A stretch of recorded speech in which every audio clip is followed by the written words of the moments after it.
El Arca del Saber presenta La pareja narcisista. En 1862, varios días antes de que León Tolstói, de entonces 32 años, se casara con Sonia Behrs, de solo 18, él decidió repentinamente que no debía haber secretos entre ellos. Como parte de esta decisión le entregó sus diarios y, para su sorpresa, lo que ella leyó le arrancó lágrimas y furia por igual. En esas páginas, él había escrito acerca de sus numerosas aventuras románticas, entre ellas su amor, aún vigente, por una campesina de los alrededores con la que había concebido un hijo. También se podía leer sobre los prostíbulos que frecuentaba, que había contraído gonorrea y que sentía pasión por los juegos de apuestas. Ella sintió celos e indignación al mismo tiempo. ¿Por qué la había hecho leer eso? Lo acusó de tener segundas intenciones, de que no la amaba de verdad. Desconcertado por esta reacción, él le lanzó iguales acusaciones. Había querido compartir sus antiguos hábitos para que ella entendiera que los abandonaba gustosamente a cambio de una nueva vida. ¿Por qué le reprochaba ese intento de sinceridad? Era obvio que no lo amaba como él creía. ¿Por qué a ella le dolía tanto despedirse de su familia? ¿La quería más que a él? Lograron reconciliarse y la boda se celebró, aunque esa experiencia impuso un patrón que persistiría 48 años. Pese a sus frecuentes discusiones, el matrimonio adoptó para Sonia un ritmo relativamente cómodo. Se convirtió en la asistente más confiable de Tolstói. Además de dar a luz a 8 hijos en 12 años, 5 de los cuales sobrevivieron, transcribía cuidadosamente sus libros, entre ellos Guerra y Paz y Anna Karenina, y se encargaba de gran parte del aspecto comercial de sus publicaciones. Todo parecía marchar bien. Él era rico, gracias a las fincas familiares que había heredado y a la venta de sus libros. Tenía una familia numerosa que lo adoraba. Era famoso. Pero de repente, a los 50 años, se sintió muy infeliz y avergonzado de los libros que había escrito. Ya no sabía quién era. Pasó por una honda crisis espiritual y descubrió que la Iglesia Ortodoxa era demasiado estricta y dogmática para ayudarlo. Su vida tenía que cambiar. No escribiría más novelas y en adelante viviría como un campesino. Dejaría sus propiedades y renunciaría a los derechos sobre sus libros. Y le pidió a su familia que lo acompañara en esa nueva vida dedicada a ayudar a los demás y a resolver cuestiones espirituales. Para su consternación, la familia, con Sonia a la cabeza, reaccionó con rabia. Les pedía abandonar su estilo de vida, comodidades y herencia. Sonia no creía indispensable hacer ningún cambio drástico en su vida y se molestó de que él la acusara de ser mala y materialista por rehusarse. Riñeron mucho. Ninguno de los dos cedía. Ahora, cuando Tolstói miraba a su esposa, lo único que veía era a alguien que lo utilizaba por su fama y su dinero. Ese era el motivo de que se hubiese casado con él. Y cuando ella lo miraba, veía a un consumado hipócrita. Aunque había renunciado a sus derechos de propiedad, vivía todavía como un caballero y le pedía dinero a ella para mantener sus costumbres. Vestía como campesino, pero si se enfermaba viajaba al sur en un lujoso vagón privado, a una villa en la que pudiera recuperarse. Y pese a su nuevo voto de celibato, no cesaba de embarazarla. Tolstói anhelaba una vida sencilla y espiritual, y ella era su principal obstáculo. Sentía como opresiva la presencia de Sonia en casa. Le escribió una carta que concluía así: «Atribuyes lo sucedido a todo menos a lo único verdadero, que eres, sin saberlo, la causa involuntaria de mis sufrimientos. Entre nosotros se ha declarado una guerra a muerte». Movido por la creciente desazón que le causaban las inclinaciones materialistas de ella, escribió la noveleta La sonata de Kreutzer, basada visiblemente en su matrimonio y en la que la describía bajo la peor de las luces. Todo esto hizo que Sonia sintiera que perdía la razón y en 1894 no pudo más. Al igual que uno de los personajes de los cuentos de su marido, decidió hacerse la automurición caminando en la nieve hasta morir congelada. Un miembro de la familia la alcanzó y la arrastró de vuelta a casa. Ella repitió el intento 2 veces más, sin ningún efecto. El patrón se volvió entonces más violento y agudo. Tolstói la sacaba de quicio. Ella hacía algo desesperado. Él sentía remordimiento por su frialdad y le pedía perdón. Cedió en algunos asuntos. Por ejemplo, permitió que su familia conservara los derechos de sus primeros libros solo para lamentarlo en ocasión de un nuevo arrebato de ella. Sonia ponía a sus hijos contra él. Tenía que leer todo lo que escribía en sus diarios, y si él los escondía, los buscaba y los leía a hurtadillas. Vigilaba cada uno de sus actos. Él la reprendía ferozmente por su intromisión, motivo por el cual cayó enfermo varias veces, y ella se arrepentía de sus acciones. ¿Qué los mantenía unidos? Que ambos ansiaban que el otro lo amara y aceptara, aun cuando daba la impresión de que ya era imposible esperar eso. Luego de años de sufrimiento, a fines de octubre de 1910, Tolstói ya había tenido suficiente.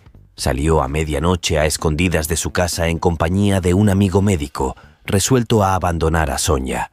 Tembló todo el camino, aterrado de que su esposa lo sorprendiera y alcanzara, pero al final abordó un tren y se alejó de ella. Cuando Sonia se enteró, intentó suicidarse una vez más y se arrojó a un lago, de donde fue rescatada justo a tiempo. Le escribió una carta a Tolstói en la que le rogaba que regresara. Cambiaría, renunciaría a todos los lujos, se volvería espiritual, lo amaría incondicionalmente. No podía vivir sin él. La sensación de libertad de Tolstói fue pasajera. Su huida del hogar llegó a los periódicos. Dondequiera que el tren se detenía, reporteros, admiradores y curiosos se arremolinaban en torno suyo. Sin poder soportar el frío y hacinamiento del tren, cayó mortalmente enfermo y debió ser trasladado a la cabaña del jefe de estación en uno de los poblados de la ruta. En cama, su condición de moribundo era evidente. Informado de que Sonia había llegado al lugar, no pudo soportar la idea de volver a verla. La familia la mantuvo afuera, desde donde ella no cesaba de asomarse por la ventana para verlo agonizar. Se le permitió pasar cuando él ya había perdido el conocimiento. Se arrodilló a su lado, lo besó muchas veces en la frente y le susurró al oído: «Perdóname, por favor, perdóname». Él falleció poco después. Un mes más tarde, un visitante de su casa reportó estas palabras de Sonia: ¿Qué me ocurrió? ¿Qué fue de mí? ¿Cómo fui capaz de hacer eso? Yo lo maté. Interpretación. León Tolstói exhibía todos los signos del narcisista profundo. Su madre había fallecido cuando él tenía 2 años y dejó un gran vacío que él nunca pudo llenar, aunque intentó hacerlo con sus numerosos amoríos. Fue temerario en su juventud, como si eso lo hiciera sentir vivo y sano. Insatisfecho todo el tiempo consigo mismo, no conseguía resolver quién era él. Desahogó esta incertidumbre en sus novelas, en cuyos personajes asumió diferentes roles. Y cuando tenía 50 años cayó en una honda crisis a causa de su yo fragmentado. Sonia llegaba alto también en la escala del ensimismamiento. Aún así, cuando inspeccionamos a la gente, tendemos a enfatizar sus rasgos individuales y no consideramos la complejidad de que cada lado en una relación determina sin cesar al otro. Una relación posee una vida y personalidad propia, y puede ser asimismo muy narcisista, acentuando o incluso sacando a relucir las tendencias narcisistas de ambas partes. Lo que por lo general vuelve narcisista una relación es la falta de empatía entre los miembros de la pareja, que hace que se replieguen cada vez más en sus posiciones defensivas. En el caso de Tolstói, esto empezó muy pronto, cuando su prometida leyó su diario. Cada uno tenía valores divergentes, desde los que veía al otro. Educada en un hogar convencional, Sonia estimó ese acto como el de un hombre que lamentaba a todas luces su propuesta de matrimonio. Para él, el artista iconoclasta, la reacción de ella reveló que era incapaz de adentrarse en su alma, entender su deseo de una vida matrimonial distinta. Cada uno malinterpretó al otro y se aferró a una posición inflexible que perduraría 48 años. La crisis espiritual de Tolstói estalló esta dinámica narcisista. Si en ese momento cada uno hubiera intentado ver dicha acción a través de los ojos del otro, él podría haber anticipado la reacción de ella. Sonia había vivido siempre en medio de una relativa comodidad, lo que la había ayudado a manejar sus frecuentes embarazos y la crianza de tantos hijos. Nunca fue muy espiritual. El lazo entre ambos era de orden físico. ¿Por qué él había de esperar que cambiara de repente? Sus demandas eran casi sádicas. Podría haberle explicado su postura sin exigirle que lo siguiera, y expresado incluso su comprensión de la posición y necesidades de ella.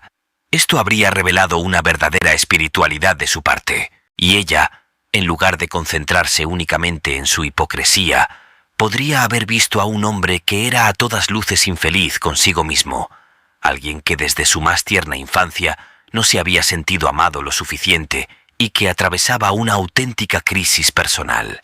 Podría haberle ofrecido amor y apoyo a su nueva vida mientras declinaba con gentileza seguirlo hasta el final. Tal empleo de la empatía tiene el efecto opuesto al narcisismo mutuo.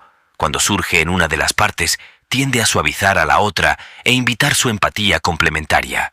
Es difícil permanecer a la defensiva cuando el otro ve y expresa tu posición y entra en tu espíritu. Esto te incita a hacer lo mismo. La gente tiene el secreto anhelo de librarse de su resistencia. La actitud defensiva y desconfianza constantes son agotadoras. La clave para emplear la empatía en una relación es conocer el sistema de valores del otro, el cual difiere inevitablemente del tuyo. Lo que él interpreta como muestras de amor, atención o generosidad no serán iguales a tu manera de pensar. El sistema de valores se forma en la infancia temprana y no es una creación consciente. Tener en mente el sistema de valores de la otra persona te permitirá entrar en su espíritu y perspectiva justo cuando en condiciones normales te pondrías a la defensiva. Incluso los narcisistas profundos pueden ser sacados de su concha de este modo, porque tal atención es inusual.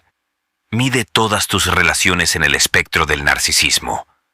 No es una persona u otra, sino la dinámica misma la que debe modificarse.